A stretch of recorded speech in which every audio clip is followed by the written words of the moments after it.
नमस्कार. प्रगत भारत न्यूजमधनं दत्तात्रय कांबळे बोलत आहे.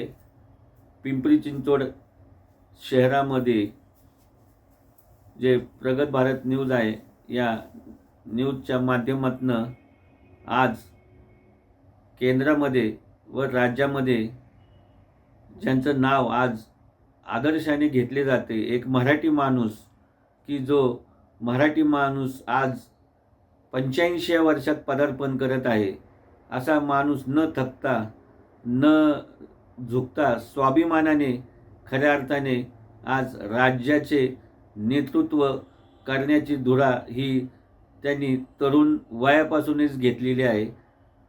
त्याने असे मातब्बर असे माननीय सन्माननीय नामदार माजी केंद्रीय कृषी मंत्री शरदचंद्रजी पवार साहेब यांचा आज 12 डिसेंबर रोजी वाढदिवस आहे.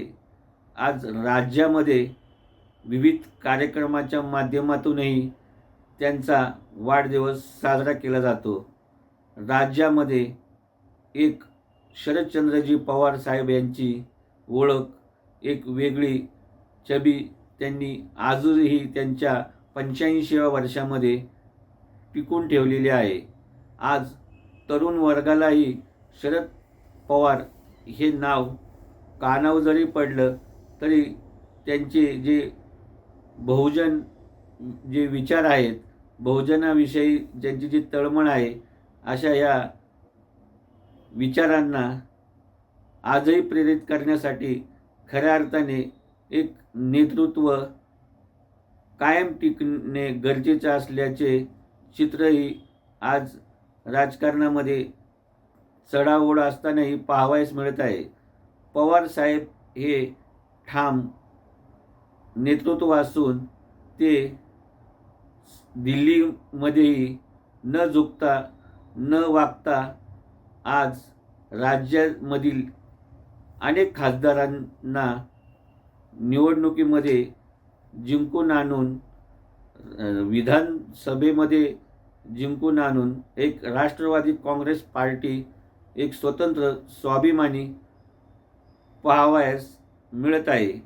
तरी अशा या कणखर नेतृत्वाला अनेकांचे हजारांचे हात जर त्यांच्यासोबत आले तर निश्चितच राष्ट्रवादी काँग्रेस पार्टीचा एक अभ्यासू असलेला शरदचंद्रजी पवार साहेब हे महाराष्ट्राच्या प्रगतीसाठी निश्चितच पुढे नेण्यासाठी त्यांचा असलेला गाढा अभ्यास व असलेले विविध त्यांचे पदे म्हणजे सामाजिक शैक्षणिक क्षेत्रामध्ये अनेक संस्थांचे अनेक बँकांचे ते संस्थापक मार्गदर्शक असून सहकार क्षेत्र असो शैक्षणिक क्षेत्र असो अशा शैक्षणिक व सहकार क्षेत्रामध्येही आज हजारोच्या संख्येने त्यांचं नाव घेतलं जातं. हे म्हणजे नामदार शरदचंद्रजी पवार साहेब. पुन्हा एकदा त्यांना प्रगत भारत वृत्तपत्र व वेब पोर्टलच्या माध्यमातून त्यांना वाढदिवसाच्या लाख लाख शुभेच्छा.